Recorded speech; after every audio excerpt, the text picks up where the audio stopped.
dissolve Dáil Éireann to allow a general election to be held on Friday, the 29th of November. When he called this election, current Prime Minister or Taoiseach Simon Harris thought he was a shoo-in for a historic fourth successive term in government at the head of Fine Gael. And we are ready for battle. Buoyed up by a bumper budget, billions in corporate windfall taxes allowed him to make generous payments to people right before Christmas. Add to that a drop in support for the main opposition party Sinn Fein, and it should be a recipe for success. But despite its perceived wealth, many Irish people are struggling.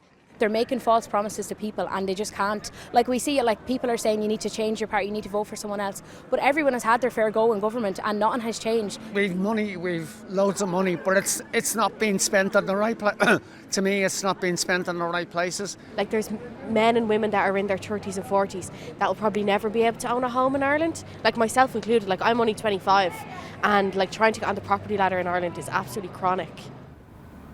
Rates of home ownership have dropped, rents have soared, living costs are high, and with a swelling population, public services are creaking under pressure, all of which is increasing frustration towards those coming into the country.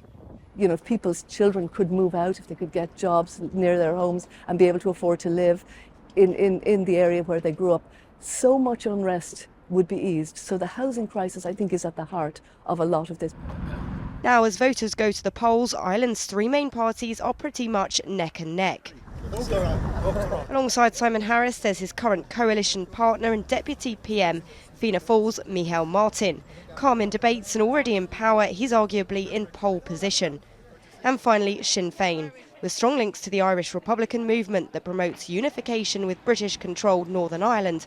Mary Lou McDonald's party nearly got in 5 years ago, and despite a slump, her support has since rebounded. Pepper in some quite colourful independents, including one reportedly linked to an international crime gang, and experts say Ireland's election will be fascinating to watch. So what will it boil down to? We're in a different space now to when these manifestos were drawn up. Donald Trump is in the White House. He's been pretty clear he wants to introduce tariffs on trade. That'll have a massive impact on Irish multinationals here. And what you'll see now from Fine Gael and Fianna Fáil is there's troubled times coming. You don't want to take a risk on Sinn Féin. Ireland has been dominated by two main parties for more than a century, so could that be about to change? Simon Harris is facing accusations he's uncaring after a viral video. Criticism of Micheál Martin are that he formed part of a government which crashed the economy in the past. And with a coalition likely, both of them say they will never work with Sinn Féin.